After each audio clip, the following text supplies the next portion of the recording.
evening, everybody. My name is Prerna, and I represent the enterprise team of Cognitia. We have a pretty interesting session ahead today. I hope all of you are doing well and safe at your own houses. I'll take a quick minute to introduce about Cognitia while all of you try and settle in for the session. Cognitia is world's leading digital talent transformation organization, and we cater to over 450 plus clients all over the globe. If we can go to the next slide, please. We have trained more than 1 lakh 30,000 professionals all over the globe, and we mainly deal with Fortune 100 and 500 clients. We have been authorized partners for training on Red Hat, Automation Anywhere, ITIL, ISC Square, and we are also silver partner with Microsoft. We have a trainer pool of over 7,000 industry veterans, which work with us as instructors, SMEs, and consultants. Like I already mentioned, we cater to more 45 countries all over the globe, and I already mentioned about our clientele. There are certain awards and accolades that are in our kitty, and a lot of them have been awarded to us because of the quality of delivery that we contain in the sessions that we do. If I go to the next slide, it talks about the competencies that we have the best grip upon. Our centers of excellence revolve around machine learning and artificial intelligence, microservices, RPA, that's robotic process automation, IoT, that's Internet of Things, big data analytics, DevOps, cloud computing, which captures AWS, Azure, and Google Cloud Platform, cybersecurity, BI technology, and a lot of other professional development courses. If I move further, we have, looking at the current situations and the crisis time, we are trying to come up with more and more engaging models that can help corporates and IT professionals individually as well to make the most out of their time and invest in the right courses. We have come up with the concept of masterclass, which happens to be 1 day extensive hands-on training on various technologies. We just finished one of them, and here's the list of upcoming masterclasses in front of you. We have one upcoming session on machine learning in production. The next happens on Azure IoT, and then we go ahead with a React.js masterclass. Following that would be an AWS masterclass.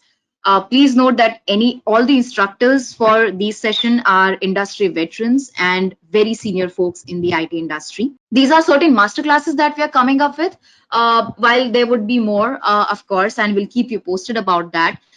In case you want different kind of trainings for yourself or your teams or your colleagues or anybody else, we can also help you with live instructor-led virtual sessions. These won't be recorded sessions. These would be as live as we are right now in the same mode.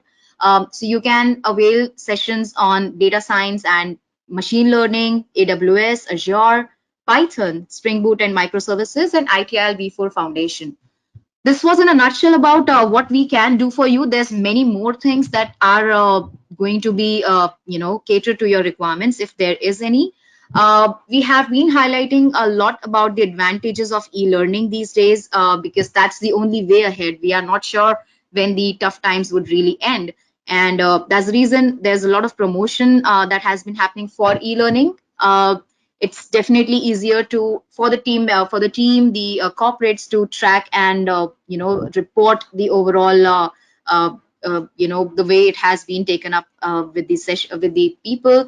There can be recorded sessions at any time. Whatever is going on right now is also being recorded. So once you attend it, there can be assessments and evaluations, simplified learning process. Of course, you'll experience one of them today. Very streamlined process of training that we at Cognitia follow. There are various reference materials that we give access to if you are to go a training with us. There's also a certification that we will be awarding our attendees with. There's gamification in our LMS. The participant attendance will also be monitored and shared with the stakeholders. And of course, the recordings will be available on LMS. Also, people get to have an access to it for lifetime. That's how we go about it. Great. So I think I'm good for now. I'll just need a quick second to help you with further queries. In case you face any difficulty with the screen on your systems or the voice quality or anything, if you feel the voice is breaking, there's loose connection, we would request you to rejoin the session and move to a better network area at your place. That's going to be of some help to you. In case it still prevails and continues going on the same way, please do not worry about it. The recorded session will be shared with you on your email addresses. This may take a couple of days time. You can allow us a week's time at max, and you should be receiving the recording links on your email addresses upfront. Also, the certificates for this will be reaching out to you in the similar manner. You'll just have to allow us some time there, and post that, I'm guessing everything will be all fine. With that, I'll hand over the session to our speaker today. Please take this up from here, Hemant. Thanks, Prerna. And thank you everyone for joining this session. This is Hemant Rathor, and I'm going to be the instructor for today's session. I've got more than 10 years of experience in the fields of analytics, data science, machine learning, statistical analysis, business intelligence, and data warehouse technologies. And today we are going to specifically talk about time series analysis. So without wasting our time, let us go ahead and start with the session. I hope I'm loud and clear and you all are able to hear me. Okay, so what is the agenda of today's session? So definitely time series analysis is something that is, one of the very important aspect of predictive analytics, right? Predictive analytics or machine learning, where we try to make the predictions about the unknowns or about the future. And time series analysis is one of the major stream of it. What do we do in time series analysis and how do we perform it in a step-by-step manner? In today's session, we are going to cover some of the very important aspect of that, and the specific topics that we are going to cover in today's sessions are as follows. We will start with the very basic definition of time series analysis, so that firstly we can be on same page. We can understand basically what is time series analysis, how it is different from other form of predictive analytics. What are some important properties of time series analysis? What are different type of time series analysis? Stationary versus non-stationary time series, seasonal versus non-seasonal time series, and then we will come to the most interesting part, which is forecasting. So basically the time series has got two components. When we talk about time series, either we are talking about time series analysis or we are going to be interested in forecasting. So after completing the analysis part, we will proceed with time series forecasting, where we will be talking about different type of models which are generally used to perform the forecasting. And then we will have a very quick hands-on case study using Python, where we see how we are going to implement, how we are going to train a model live in front of you to perform the forecasting. Okay, so I'm pretty excited, and let us go ahead and start with the session. Okay, so here comes our first question. What is time series? I will firstly, walk you through the definition of time series analysis, but don't worry, I am going to explain it to you in a very simple language later. Okay, so an ordered sequence of values of a variable at equally spaced time interval is generally known as time series. But why do we need time series analysis? Okay, before answering that question, let us try to understand in little simple language what is time series. So basically, friend, whenever you have got a data present in such a way that you have got one column or one feature which is representing time or calendar attribute like date, month, year, and another feature, another attribute is going to be a numeric measure like a series, which is going to be a numerical random variable. This type of information or this type of data is known as time series. As you can see on my screen, this graph. Okay, so now you can see on the x-axis we have got some time related metric or feature, like it is month. Okay, so here we have got 11 month starting from like first, second, third, fourth. You can simply consider them as January, February, March, April till November. On the y-axis, we have the numerical attribute, the value, the series. Okay, so on x-axis we have time, On y-axis we have series. So whenever we talk about this type of data which has got two component or two attribute or two column, in simple language, one is calendar attribute, another one is numerical column, this type of data is known as time series. And why do we call it time series? Because this is going to progress over the period of time. So it is dependent on time. It varies over the period of time. It progress over the period of time, maybe in positive direction, maybe in negative direction, or maybe without any trend. So this is what do we mean by time series. But why do we perform time series analysis? Very important point. So time series has got some of the possible trends present in it, and those possible trends are autocorrelation, trend, and seasonality. Now these are some of the trends as a data scientist we are going to be very interested in. If our time series has got any of these three things or maybe more than one thing, then there is a possibility we can decode that time series, or maybe we, in other words, we can simply forecast it or predict it with some error of margin of error, of course. Okay, so now I would like to talk about the objective of time series analysis. Why do we want to perform time series analysis? There are two reasons. Reason number one, with the help of these underlying facts like autocorrelation, trend, seasonality, don't worry about these terms. I'm going to explain all these three things, one by one in quite detail in the upcoming slides. But for the time being, you can simply understand that these are the trends which are hidden within the data, and we are going to find them. Why do we want to find them? We want to find them because we want to understand our time series better. We want to see how our time series is behaving, how these data points are produced. That is known as analysis. So sometimes what do? We simply want to make ourselves comfortable with the time series, how this time series is behaving. That is the only objective we have. When we perform this analysis, we call it simply time series analysis. Okay. Second objective, we do not want to simply analyze the time series, but later, maybe in some cases, if we have these trends available, we can even perform the prediction, we can even perform the forecasting of the time series, and that is known as the time series forecasting. So we have got these two applications, analysis and forecasting. With the help of analysis, organizations and companies, they come to know maybe how their sales is going on, how their products are working in different aspects, in different geography region, right? So they come their progress, they come their performance, they come to know their performance. With the help of forecasting, they even try to predict the future and make this themselves prepared for it. Okay, let me give you some of the very common example.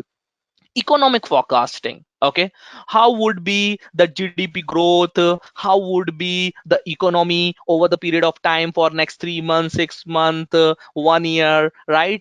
All these things come under economic forecasting. Sales forecasting, I'm a production company, I'm producing maybe a number of different products. What will be the demand for product A over the next quarter, over the next season, so that I can accordingly plan my supply? So demand forecasting or sales forecasting. Stock market analysis, definitely all of you would be aware of it. So we have got a huge application of time series analysis in stock market analysis. Then process and quality control, I'm developing certain products. Over the period of time, my machinery, my factories would start introducing some error, some maybe engineering error, production error. With the help of time series analysis, generally these errors are observed. If these errors are white noise, or if these errors are increasing over the period of time, it is random or it has got some trend. If it is random, that is fine, but if it has got some trend, then definitely it is dangerous, and over the period of time my defect is going to increase more and more, right? So I hope now you, by this slide, you should be having pretty fair idea about the time series, what is time series, what is analysis, what is forecasting. So let us go ahead and see some of the important properties of time series. So in the last slide, I was talking about trend, autocorrelation, and seasonality. Now let me talk about these three things in detail. Okay, please consider this particular time series diagram. As you can see over here, on the x-axis we have got year attribute. On the y-axis, basically it is about the energy production. So in some units, energy unit. Now what do we want to understand first? Trend. What is trend? Trend is nothing but over the period of time, if we can see that our time series is moving into certain direction, okay, the trend exists when there is a long term increase or decrease in the data. Okay, it doesn't have to be linear, it can be linear or non-linear, but my time series over the long period has got some direction that is known as trend. Here if you can see, if I would like to draw maybe a trend line over here, then it is going to look something like this, right? So what does it mean? Like over the period of time, definitely I have got some angle, I have got some angle of trend, right? It is increasing. This type of trend is known as positive trend. On the other side, we can also have negative trend or maybe no trend if your time series is moving like this in this direction. But here our time series is moving here like this, it is positive trend time series. Okay, so that is all we understand by trend. Let us come to autocorrelation. What is autocorrelation? Autocorrelation is nothing but the correlation of the time series lags with themselves. Okay, so what do we mean by lag? Lag is nothing but each and every value, each and every observation of the time series is technically referred as lag. Now what is autocorrelation? So autocorrelation is something when the lags, when the consecutive lags or maybe alternative lags or lags present at certain distance would start showing the correlation. For example, if you can see, let me call this lag 1, let me call this lag 2, let me call this lag 3. Now if we can see these lags, lag 1, 2, 3, they are always like present at the peak of the fluctuation, right? They have got very strong correlation. If it is positive, then it is also going to be positive, it is also going to be positive. Very similarly, these lag, if you can see, they are always going to be very much highly correlated. So in time series, what happens, if I know this is the lag present at number 12, this is the lag suppose present at number 24, and this is suppose lag 36. Suppose I don't know anything about lag 36, but I know about lag 12 and lag 24, I can very easily say that because lag 12, 24 and so on at the interval of 12 has got very strong correlation, it is the clear indication that whatever the lag it would be, maybe at present at lag number 36, or maybe this one present at 48, it is also going to be in line with them. It has got a very strong correlation. I can predict them, right, using this fact. That is what do we mean by correlation, when the lags of the time series have correlation. And because we are talking about just one variable, please friends remember this thing very remember this point. Okay, this is very important point. Here we are talking about our time series. Suppose if my time series is y, then I'm talking about the correlation of y with itself, maybe y1 and y2, right? So that is why it is known as autocorrelation. It is correlation of the series with itself. Next comes the seasonality. What is seasonality? So seasonality is nothing but sometime what happens over the period of time, you will see that your time series is going to show some seasonal pattern. For example, umbrella cell. Okay, you will notice that umbrellas are going to be generally sold just before the rainy season, right? Or maybe during the rainy season, or maybe sometime just before the summer season, or during the summer season, right? Maybe you will not see umbrellas being sold during the winter. Right? So they have got seasonality. So for example, suppose here the year is starting, the first year 1980, and here the year is ending, 1981 is starting from here. Okay, this is the pattern we have got for complete year 1980, starting from January 1980 till December 1980. Then comes January 1981 and December 1981, and so on. Now if we try to understand this pattern, then what is happening? This time series may be going to increase till May, and after May it is going to decrease. In every year, during every year, it is going to show that pattern. It will increase till May, decrease then till December, increase till May, decrease till December, and so on. If your time series has got this type of behavior, this behavior is known as seasonality. Your time series is dependent on the seasons, and in certain seasons, definitely your values, your series is going to shoot up, or maybe in another seasons it is going to shoot down. So very simple: trend, autocorrelation, seasonality. Trend is nothing but positive negative trend, autocorrelation, correlation of the legs within themselves, and then seasonality, what is the pattern or the curve or trend it is following over the period of seasons. That is what do we mean by trend, autocorrelation, and seasonality. Now we are going to talk about some different type of time series. Okay, first comes the stationary versus non-stationary time series. These are very important aspects of time series analysis, friend, because these concepts are going to be very helpful for you when you are going to perform your time series analysis, or maybe when you want to come up with a forecasting model. So that's why these properties are very important to know. What is stationary time series? Stationary time series is simply a time series for which none of the statistical property of the time series vary or change over the period of time. Or we can say all the statistical property of the time series are going to be constant. What are some of the very important statistical property of time series? Okay, very first important statistical property is moving average, or let us denote it by mu.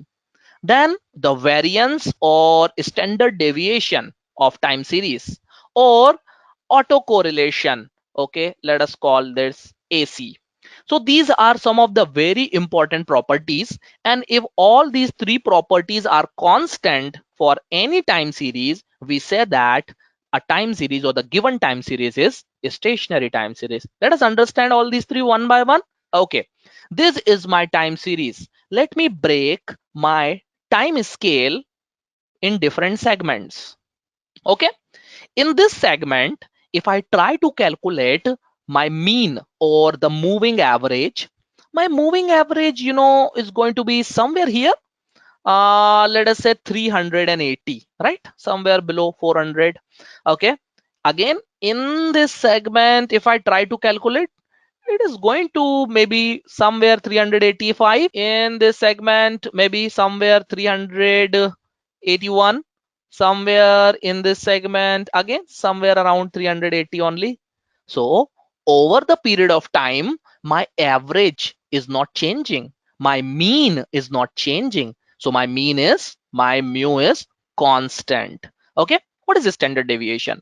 Over the period of time, my time series has got some fluctuations. Okay, can I see these fluctuations? These fluctuations above and below the mean, I can roughly draw maybe some significant fluctuations, boundary of significant fluctuations like this. Okay, and I can see over the period of time, maybe my time series has got a standard deviation of maybe 20. So my time series is moving by the standard deviation of 20 above and below the mean. but this standard deviation 20 is not changing over the period of time. So my standard deviation sigma is also constant. Okay, what do we mean by autocorrelation? So again, autocorrelation, I'm not sure if we have any autocorrelation present over here or not. If suppose, like by looking at this time series, I cannot say, right? We'll have to perform some test for that. But right now I cannot see if any autocorrelation is there. But if any autocorrelation is there, that autocorrelation should be constant. Okay, basically it is not showing any trend, it is not showing any pattern. Definitely we do not have any as such autocorrelation. Maybe we can say our autocorrelation here is 0. It looks like quite random time series, and 0 is nothing but a constant. Okay, so that is why this given example of time series is stationary time series. Now let us try to understand what is non-stationary time series. Very simple. Opposite of stationary time series is non-stationary time series. So friends, if any of these three properties of time series, maybe mean, standard deviation, autocorrelation, change over the period of time, any one or all, that is going to be a non-stationary time series. Let us try to understand it over here. If I'm again going to break this time series maybe in multiple segments, then I see here the average will be somewhere around maybe 120, but here my average is going to be somewhere around maybe 150. Here my average is going to be somewhere around maybe 250, and here my average maybe is going to be around somewhere like 320.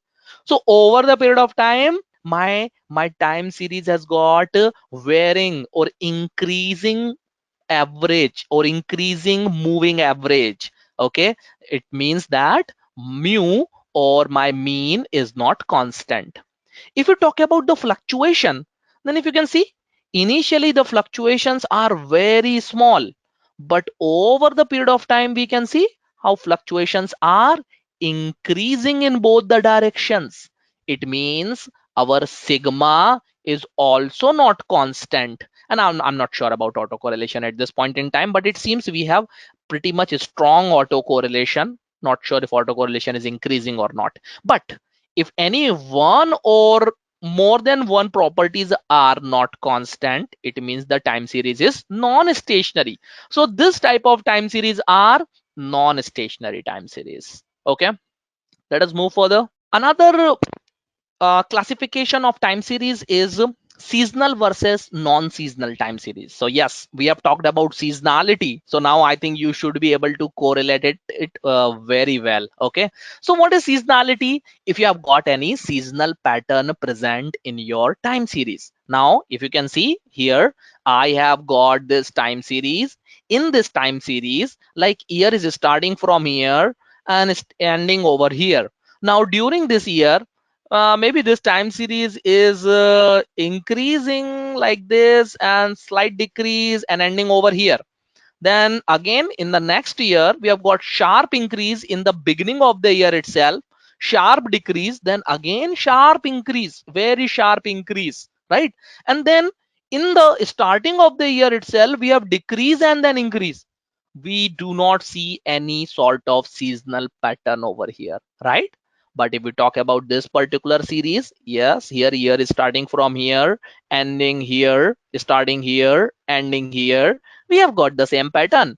Increase then decrease, increase then decrease, increase then decrease, increase then decrease, and so on. Here we have got the seasonality. Here we do not have seasonality. So based on seasonality, our time series are divided into two categories: seasonal and non-seasonal time series. Now with the understanding of all these concepts, we are at the situation that we can perform time series forecasting. So this much concepts, these are the very essential concepts, and these are sufficient for you. So whenever in future maybe you are trying to analyze a time series, these are some of the important properties of time series that you should pay attention to. Okay, so you will analyze these properties and then you will decide if my time series has got seasonal pattern or not, if my time series has got trend, if my time series has got seasonality, right? So these are the very important pillars of time series analysis. Now with the help of these properties of time series analysis, statisticians and scientists have invented some models, some forecasting model, with the help of which you can even predict the time series or the future legs of time series. That is known as time series forecasting. Now I'm starting with a very basic model, which is moving average model. Please note that moving average model is just a conceptual model. We actually don't use it for any sort of time series forecasting. Okay, but it is very important model to start your forecasting model with. Okay, so what is moving average model? So see, moving average model is very simple.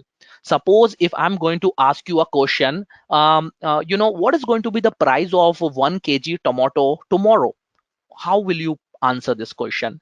Maybe what you will do, you will simply recall last 3 4 or 5 prices that you remember last time whenever you bought the tomatoes, and you will simply calculate little bit average of it, right? We generally do it in our day to day life. That is what do we mean by moving average. You will not consider the tomato price 1 year back or 2 year back, right? You know that is irrelevant.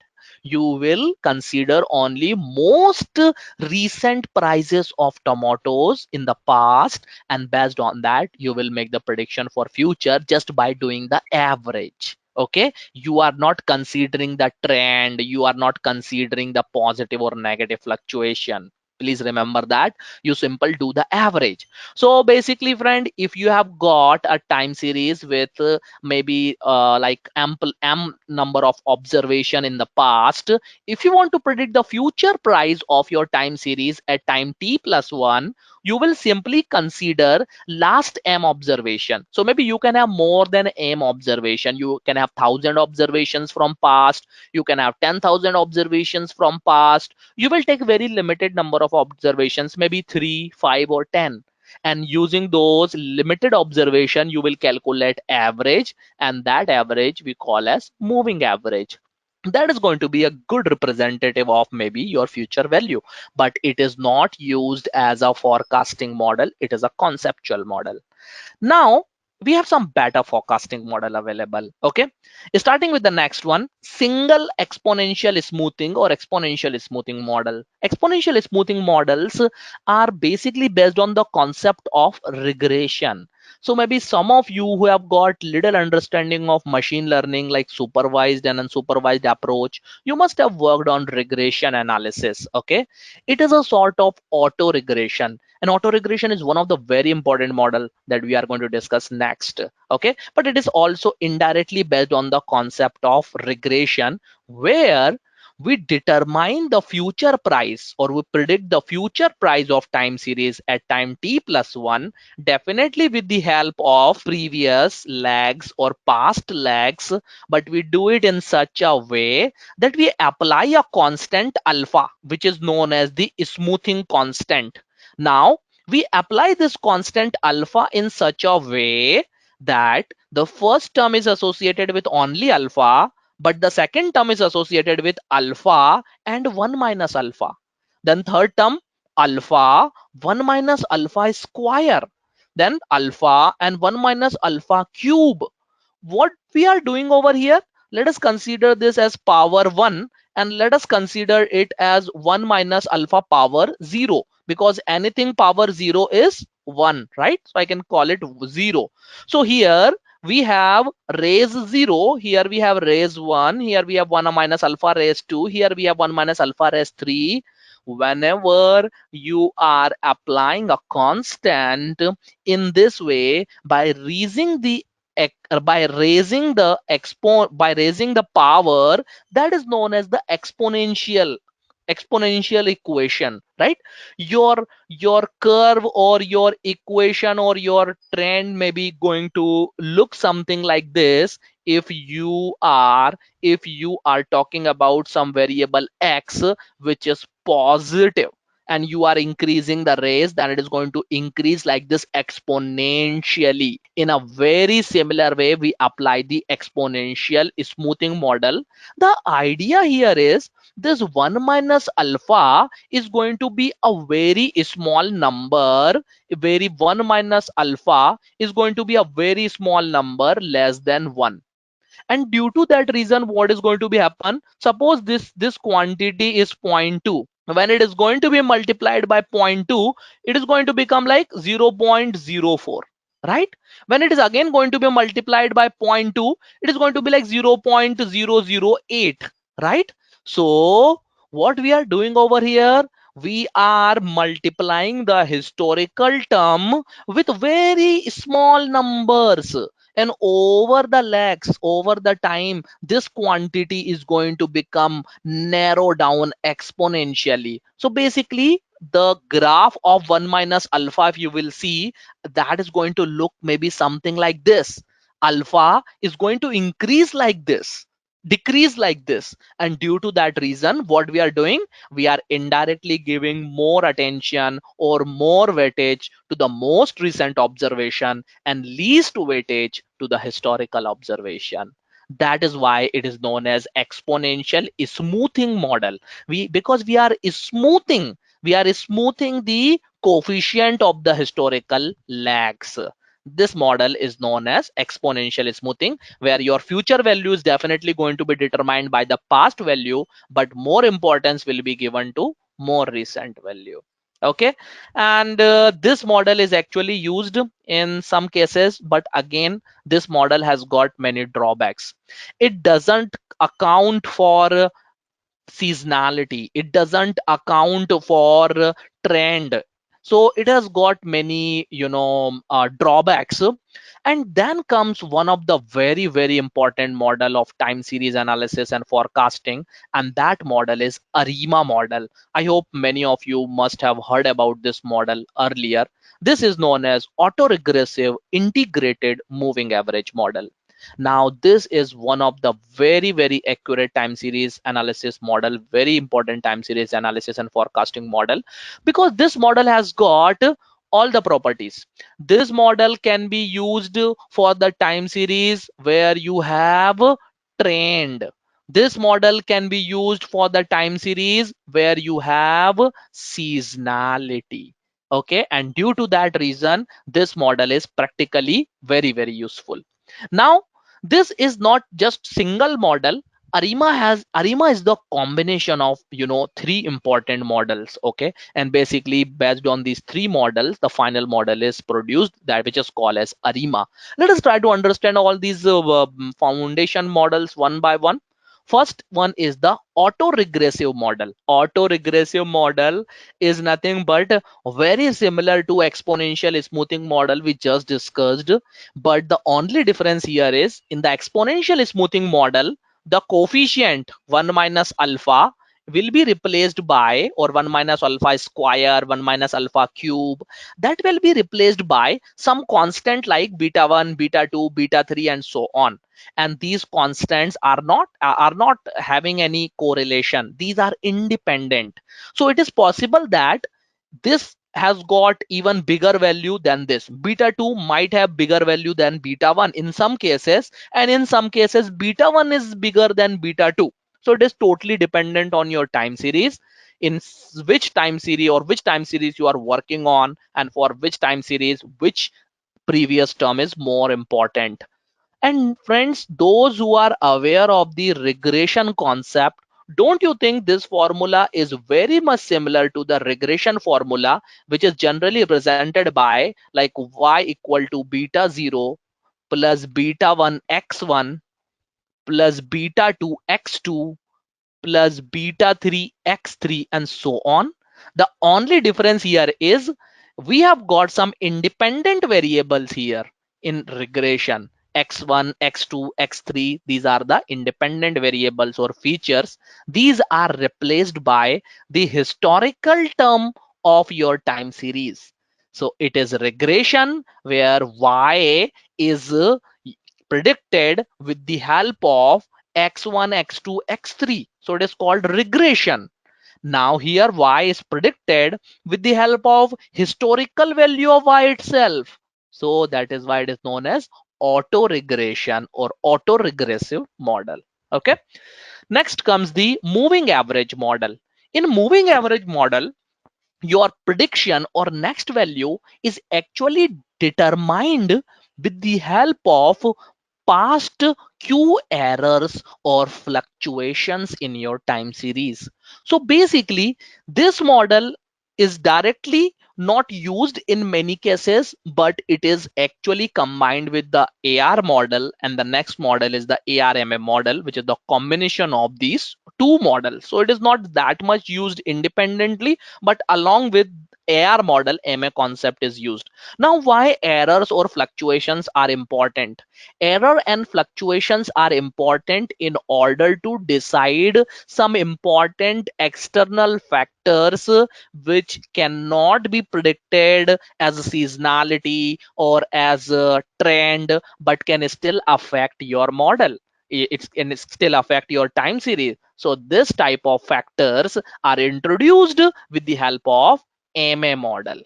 Now comes the combination of two AR and MA model. We call it ARMA model. This is even better model. And with the help of ARMA model, what we are saying, okay, the next value of time series is going to be dependent on the, suppose, P last legs of auto regressive model, P last value of the time series itself, and Q error terms, and the last Q error terms. Based on that, we are going to decide the next future value of our time series. The combination of both the model. Here we are considering the autoregressive model as well as the moving average model. Okay, so in that way we got a better model, ARMA model. Now, ARMA model is very good, but it has got one drawback. ARMA model cannot be applied for the model which have got the trend. ARMA model can be applied when your time series is stationary time series like this. If your time series is non-stationary time series, if it has got, moving average, moving variation, or autocorrelation, or varying autocorrelation, so ARMA model cannot be applied. So the answer is ARIMA. ARIMA is autoregressive integrated moving average. There is a concept of differencing operation. What is differencing operation? Differencing operation is nothing but you are going to produce a new time series, which generally denoted by delta y, by subtracting the consecutive terms of the time series like yt minus yt minus 1. This formula will give you a totally new time series by differencing the lags. And when you difference the lags, what happens? If your time series has got trend, your time series will become flattened time series like this after differencing.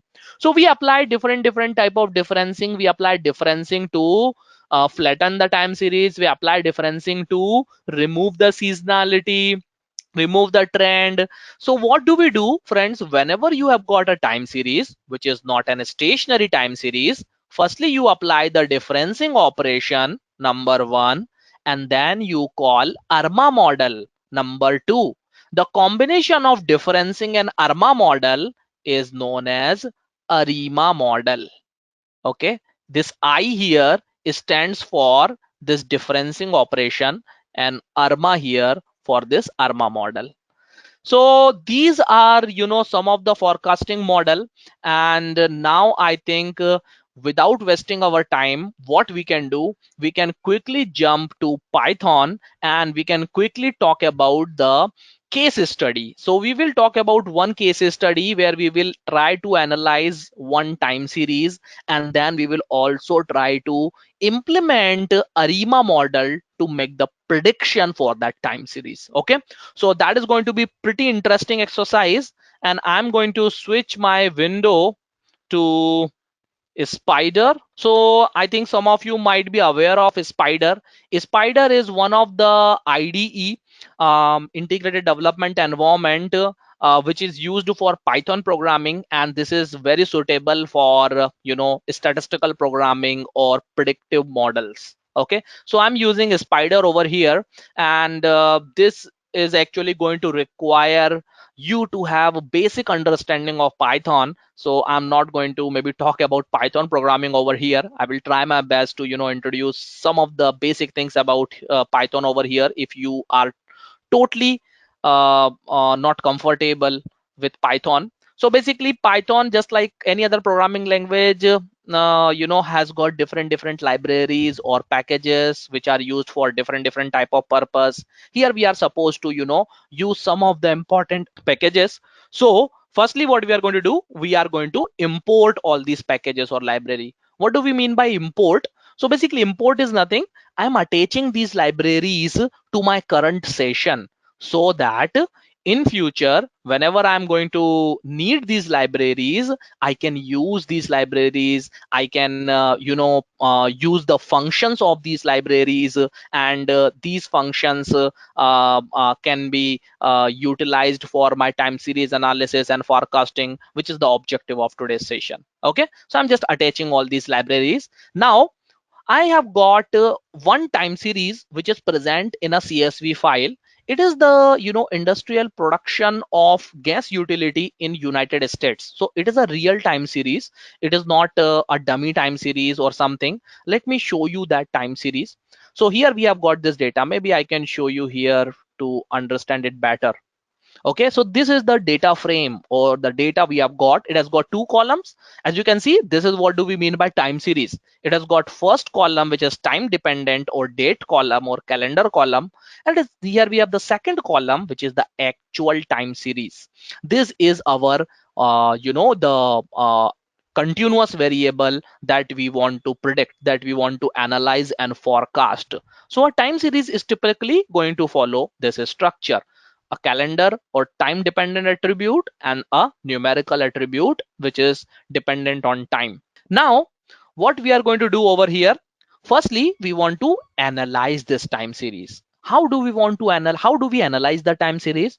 So whenever you start analyzing your time series, the first thing you do is plotting the time series, right? A very simple thing. So because it is a pandas data frame and pandas data frame has already got the inbuilt plot function, so you can simply go ahead and call the plot function. That will work very well, and with the help of which you can plot your time series right away. So if you can see, this is my time series and it looks like pretty complex, right? So that is how the industrial production of gas utility in United States increased over the period of time.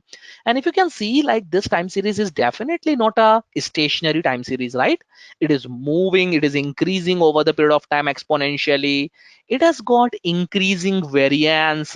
It seems it has got some correlation as well, not sure about the seasonality. So this is the first step. You plot the time series, then you start making some conclusion about the time series by looking at the plot. But definitely by the bare eyes, we cannot be that much precise, we cannot be that much accurate. So what do we do? There is a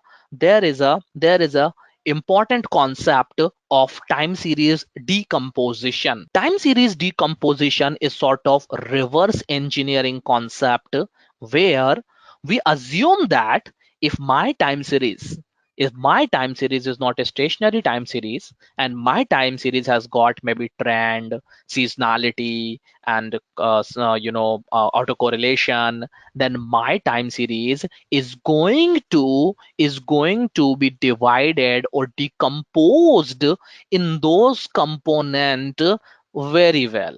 I can decompose my time series into trends, seasonalities, and fluctuation.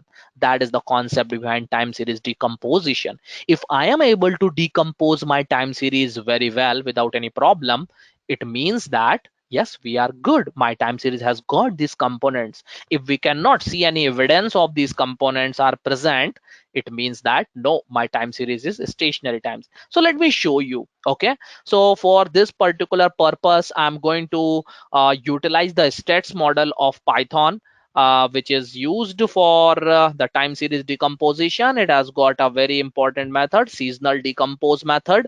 And with the help of that method, I have provided my data, my time series as input, and it will give me the decomposed time series. Now this decomposed time series can be plotted with some setting of visualization. I can plot this decomposed time series. So now if you can see on my screen, then this time series is going to look like this after decomposition. This is the original time series. okay, in the first row. And after decomposition, we have decomposed this time series into three components.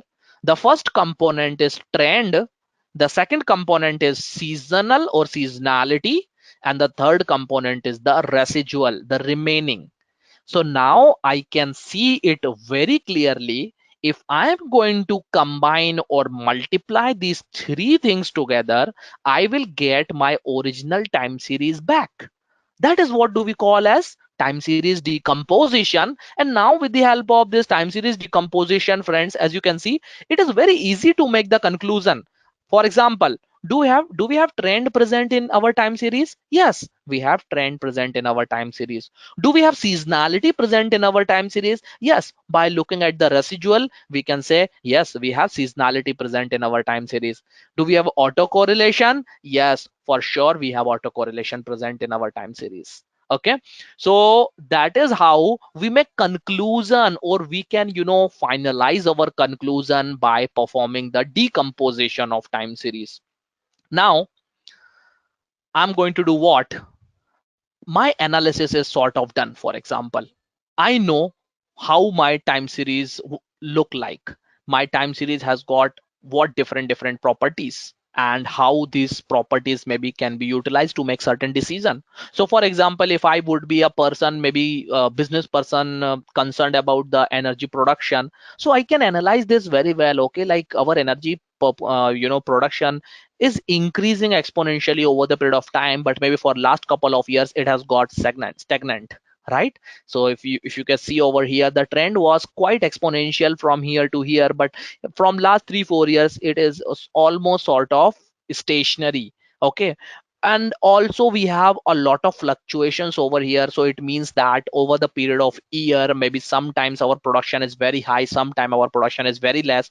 What is the problem? Why we do not have consistent production over the period of time? What are the seasonal constraints which are not allowing us to maybe have consistent production of energy utilities? So these are very important business related questions which can be raised by looking at these time series analysis. Okay, so I hope this time series analysis thing should be very clear to all of you now. Now we will go ahead and start with the second objective of today's case study, and that is actually the forecasting. Okay, what I will do, let me create a variable over here simply. So every time I will not have to use my data frame and the column. So I've created a variable over here, energy variable. Now what I'm going to show you over here is a utility which is known as auto arima. So friends, I would like to share it with you. So arima model, as we discussed, has got three component. Okay, it has got auto regressive model, it has got moving average model, and it has got the integration which is used for the differencing operation. Whenever you want to perform the forecasting using ARIMA model, initially you are supposed to know all these orders of ARIMA model. So these orders of ARIMA model are referred as P, D, and Q. What is P? P is the order of autoregressive model, as in how many previous value you should use for predicting the future value. Order of AR model, which is referred as P, which is denoted by P. D. D is the order of differencing operation.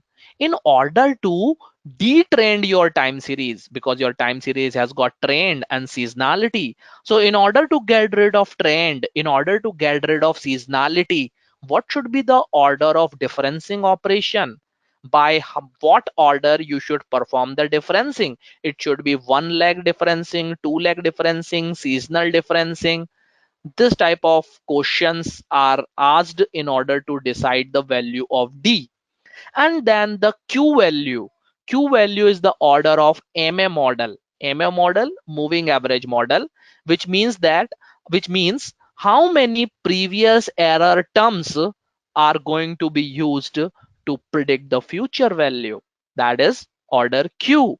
Now in order to determine these value, what is P value, what is D value, what is going to be my Q value, you will have to perform very thorough analysis of your time series. And generally, we use two important plots, ACF and PSEF plot. ACF is autocorrelation function plot, PSEF is partial autocorrelation function plot. These concepts are little complex, and I would not like to introduce these concepts right away. Otherwise you will be confused. You're just starting, like most of you maybe just starting with the time series analysis. So what is ACF plot, how to read them, how to analyze them, what is PSEF plot, how to read them, how to analyze them, is something that we can park aside for the time being. Let us don't talk about that. It is really complex, and we should not cover this right away. But I can talk about one alternative method that you can use right away, and without getting into that much complexity you can still make very accurate ARIMA model for forecasting. Okay, how you can do that? With the help of auto ARIMA. Auto ARIMA allows you to actually perform a sort of grid search for different values for these parameter PD and Q, and it finally gives you the final value, most accurate and appropriate value of PD and Q that you can use in your model, and you can build your model, train your model. Okay, so let me show you how to use auto ARIMA. So auto ARIMA comes from the pyramid ARIMA package. So you will have to install pyramid ARIMA package first if you don't have it already, and from that pyramid ARIMA package we have a method auto ARIMA. To the auto ARIMA method, what you will do, you will simply provide your original time series, which is our energy time series, and along with that you don't need to provide the specific value of PDQ, but you can provide some wide range. For example, you can provide the starting P value and the maximum P value, starting Q value and the maximum Q value, and in that way it will evaluate different combinations of those PDQ value, and then give you the final set of PDQ value based on the archaic information criteria AIC, which is nothing but the error in forecasting. Okay, it is a sort of prediction error, you can say, roughly. So this is something which generally takes a lot of time, and I do not want to keep all of you idle. So I have run it already, and when I have executed that, that model has given me these order. So now consider these order. I have got order 212, which means that P value is 2, D value is 1, and Q value is 2. What do we mean by that? It means that in order to make your ARIMA model, you need to include last two legs for autoregressive model. You will have to perform differencing of order 1 to get rid of trend and seasonality, and you will have to sorry, only trend, because here we are talking about the non-seasonal model, and you will have to include last two error terms for your MA model. Now a very important thing to share with all of you: whenever you perform the forecasting for a seasonal time series, a time series which has got seasonality, okay, then in that case you don't apply only one ARIMA model, but you will have to apply two ARIMA model. Okay, first ARIMA model for your non-seasonal component of time series, and second ARIMA model for your seasonal component of time series. Due to that reason, here you will see you have got two order. First one is order, second one is seasonal order. So here we are implementing two ARIMA model. The first ARIMA model is for non-seasonal component of time series. Second ARIMA model is for seasonal component of time series. Here we have got the order like 0, 1, 2. It means that for seasonal component we don't have autoregressive model. For seasonal component we have to apply differencing of order 1 and moving average of order 2. Okay, and then this 12 is simply representing the cycle, like after how many legs your season is repeating. So our time series has got 12-month cycle. So that is why I am providing 12 over here as my frequency.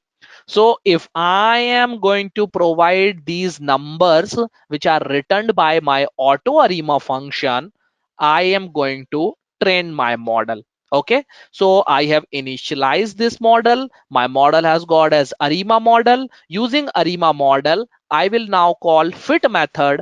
As soon as I will call fit method, this is going to train the model.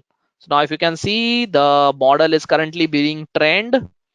Okay, so it is going to take some time, maybe less than 40 seconds, and it is done. Okay, so now our model has been trained. And please notice one very important thing. While training this model, I am not providing my entire data frame. My data frame, energy data frame, has got how many observation? 955 observation.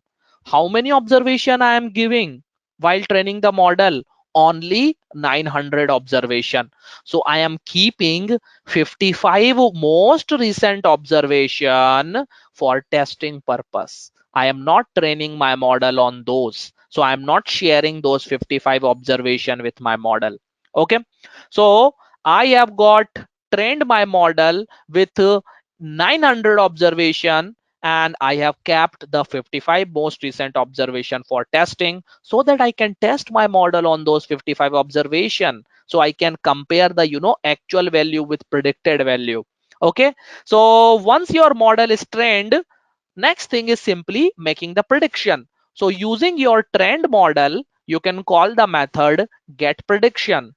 To get prediction method, you will provide the start and the end value of your series that you want to predict. So suppose I have made the prediction till 900. I will start making the prediction from 900 or maybe 901, and then I would like to make the prediction maybe for future as well. So my time series is only up to 955. I am making prediction for another one more year. So to include another one more year, I am providing the end value as 967. Okay, so I will go ahead and call the predict method, and my predictions are saved into the variable pred, and with the help of predicted mean attribute, I can see all these predictions made by model. So these are the predictions my model has made for 900th observation, 901st observation, 902nd observation, and so on. But I cannot validate it just by looking at these numbers. So maybe what I can do, let us go ahead and plot it. So what I'm doing, I'm making the plot, I'm drawing a plot for these two series, the observed series or actual series, and the prediction made by model. When I execute that, I have got this very interesting plot. In the blue color, as you can see, is the observed time series or the original time series. In the orange color, you can see the forecast. We have some overlapping over here, and we have some forecast or prediction for future value. Definitely, it is not very clear what is happening over here because of too much value, right? So let me do one thing. Let me draw only limited value. Okay, so I'm starting maybe somewhere from 800, so that we can actually see what is happening over here. Okay, so now if you can see, this is my time series. I have provided my time series only till here, only till 900 for training. And after 900, in blue color you can see original time series, and in red color you can see prediction. Now if you can see how my predictions are very much in line with the observed time series. When the observed time series is going up, my predictions are going up. When the actual time series is going down, my predictions are going down. They are very tightly coupled with each other. And here my actual time series is finished at 955 observation, and from here I have even plotted the future prediction with only red color. So you can see how in future the time series will move. So that is also something I have got. And by looking at this overlapping window, I can very confidently say, okay, how good my time series is, right? Because we have got very close prediction. We have got very minimum margin of error over here in terms of prediction. So friends, this was a very quick, introduction to time series analysis and forecasting model. Hope you have enjoyed this session. Thank you everyone, and have a very safe stay at home. Take care of all of you, and hope to interact with you all in future. Bye. See you. All right. Thank you so much, Hemant. Quite an informative session, and I could see a lot of questions have been coming in, but you seem to have covered a lot of them as much as we could. So thank you so much, Hemant, one more time. Attendees, you have been great all through the while. I'm repeating again. We will be sharing the recording links with you. We'll need some time, and you should be having that in your inboxes. Plus, the certificates will also be shared across for people who have attended the session end to end. Yeah, so post the session, you'll have one survey form. You can drop in your feedbacks, your inputs, your interest into going ahead with the training if that has interested you, and we'll be more than happy to assist you there and support you further. And you can reach out to us anytime for any kind of assistance for your training needs or to your L&D Spox as well. With that, we'll wrap up the session for today, and we can connect in the further sessions that have been planned if you find them useful for yourself. Thank you so much. Please be safe and stay indoors. Thank you. Bye-bye.